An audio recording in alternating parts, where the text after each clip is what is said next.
Ito na guys yung talong natin. Lagyan na natin to sibuyas, kamatis. May konting luya lang siya.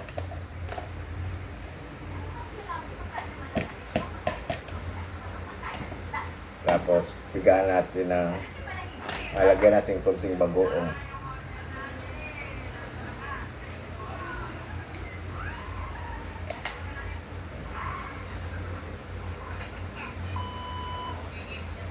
Lagyan pa ba suka to? Hindi na, di ba? Meron. Lagyan natin paminta. Meron konti. Kuha ang suka, Joy. Sarap nito. Ayan, no? Panalo na.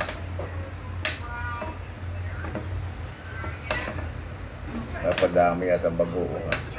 Lagyan natin konting suka. Higaan natin ng kalamansi.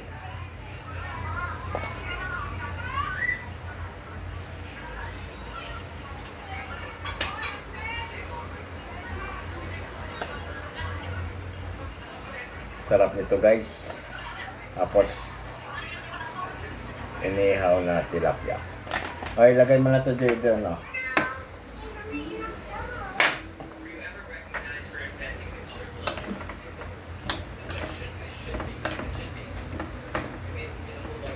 So yun guys, yung ulam natin ngayon tanghali, ano yan, tsaka inihaw na tilapia.